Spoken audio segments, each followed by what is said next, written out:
ಧಾರವಾಡದಲ್ಲಿ ಕಾಂಗ್ರೆಸ್ ಅಭ್ಯರ್ಥಿ ಬದಲಿಸಲು ಪ್ಲಾನ್. ವಿನೋದ್ ಅಸೋಟಿ ಬದಲು ದಿಂಗಾಲೇಶ್ವರ ಸ್ವಾಮೀಜಿ ಕಣಕ್ಕೆ. ಸಂತೋಷ್ ಲಾಡ್ ವಿರೋಧಿ ಬಣದಿಂದ ಸ್ವಾಮೀಜಿಗೆ ಟಿಕೆಟ್ ಕೊಡಿಸಲು ಯತ್ನ.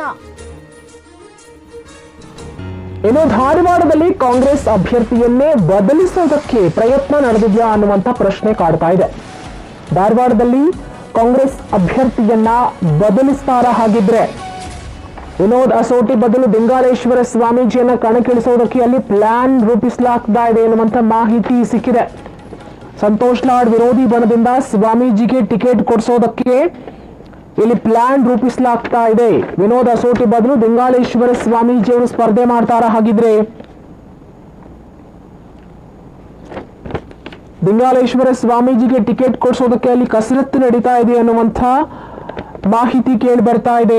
ಬಿಜೆಪಿ ಅಭ್ಯರ್ಥಿ ಪ್ರಹ್ಲಾದ್ ಜೋಶಿ ಇದ್ದಾರೆ. ಕಾಂಗ್ರೆಸ್ನಿಂದ ವಿನೋದ್ ಅಸೋಟಿ ಅವರಿಗೆ ಟಿಕೆಟ್ ಅನ್ನ ಈಗಾಗಲೇ ಕೊಟ್ಟಾಗಿದೆ. ಟಿಕೆಟ್ ಕೊಟ್ಟಾದ್ಮೇಲೆ ನಮ್ಮ ಸಂದರ್ಭದಲ್ಲಿ ವಿನೋದ್ ಅಸೋಟಿ ಅವರನ್ನ ಬದಲು ಮಾಡಿ ದಿಂಗಾಲೇಶ್ವರ ಸ್ವಾಮೀಜಿ ಅವರನ್ನು ಕಣಕ್ಕಿಳಿಸೋದಕ್ಕೆ ಪ್ಲಾನ್ ಮಾಡಲಾಗ್ತಾ ಇದೆ. ಬಟ್ ಈ ಸಂದರ್ಭದಲ್ಲಿ ಇದು ವರ್ಕೌಟ್ ಆಗುತ್ತಾ ಅನ್ನುವಂಥ ಪ್ರಶ್ನೆ ಇದೆ. ಯಾಕೆ ಈ ಬದಲಾವಣೆ? ಹಾಗಿದ್ರೆ ಧಾರವಾಡದಲ್ಲಿ ಯಾಕೆ ಅಭ್ಯರ್ಥಿಯನ್ನ ಬದಲಿಸುವಂತ ಪ್ಲಾನ್ ನಡೀತಾ ಇದೆ ಅಲ್ಲಿ? ಹಾಗಿದ್ರೆ ದಿಂಗಾಲೇಶ್ವರ ಅಸೋಟಿ ಅವರ ಬದಲು ವಿನೋದ್ ಅಸೋಟಿ ಅವರ ಬದಲು ದಿಂಗಾಲೇಶ್ವರ ಸ್ವಾಮೀಜಿ ಅವರ ಕಳಕಿಳಿಸುವಂತ ಪ್ಲಾನ್ ಯಾಕೆ? ಏನ್ ಸ್ಟ್ರಾಟಜಿ ಇದು? ದಿಂಗಾಲೇಶ್ವರ ಸ್ವಾಮೀಜಿಗೆ ಟಿಕೆಟ್ ಕೊಡಿಸುವಂತ ಯತ್ನ ಮಾಡಿರೋದು ಒಂದು ಟೀಮ್. ಸಂತೋಷ್ ಲಾಡ್ ವಿರೋಧಿ ಬಣದಿಂದ ಸ್ವಾಮೀಜಿಗೆ ಟಿಕೆಟ್ ಕೊಡಿಸೋದಕ್ಕೆ ಯತ್ನವನ್ನ ನಡೆಸಲಾಗ್ತಾ ಇದೆ. ಸಂತೋಷ್ ಲಾಡ್ ಅವರು ಇದಕ್ಕೆ ಆಸ್ಪದ ಕೊಡ್ತಾರಾ ಅಥವಾ ಅವರು ಯಾವ ರೀತಿ ಇದನ್ನ ಮಟ್ಟ ಹಾಕ್ತಾರೆ?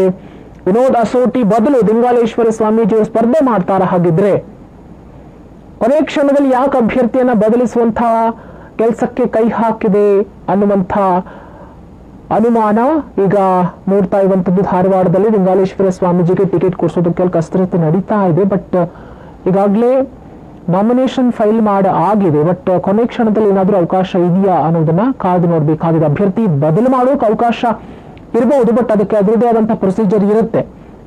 ಈಗಾಗಲೇ ನಾಮಿನೇಷನ್ ಫೈಲ್ ಆಗಿದ್ರೆ ವಿನೋದ್ ಅಸೋಟಿ ಅವರು ಅದನ್ನ ವಾಪಸ್ ತೆಗೆದುಕೊಳ್ಬೇಕು ಅಂತ ಹೇಳಿ ಒತ್ತಡ ಹಾಕ್ತಾರೆ. ಅವ್ರ ಬದಲಿಗೆ ನಾವು ದಿಂಗಾಲೇಶ್ವರ ಸ್ವಾಮೀಜಿ ಅವ್ರನ್ನ ನಿಲ್ಲಿಸ್ತೀವಿ ಅಂತ ಹೇಳಿ ಆ ಮೂಲಕ ಒಂದು ಅರ್ಜಿ ಹಾಕೊಂಡು ಅದಕ್ಕೆ ಚುನಾವಣಾ ಆಯೋಗದ ಒಂದು ಒಪ್ಪಿಗೆಯನ್ನ ಪಡೆದುಕೊಂಡು ಅದಾದ ಬಳಿಕ ಬಹುಶಃ ನಾಮಿನೇಷನ್ ಫೈಲ್ ಮಾಡುವಂತ ಚಾನ್ಸಸ್ ಇದೆ. ಕಾದ್ ನೋಡೋಣ ಏನ್ ಸ್ಟ್ರಾಟಜಿ, ಏನ್ ಪ್ಲಾನ್ ನಡೀತಾ ಇದೆ ಧಾರವಾಡ ಲೋಕಸಭಾ ಕ್ಷೇತ್ರದಲ್ಲಿ ಅಂತ ಹೇಳಿ.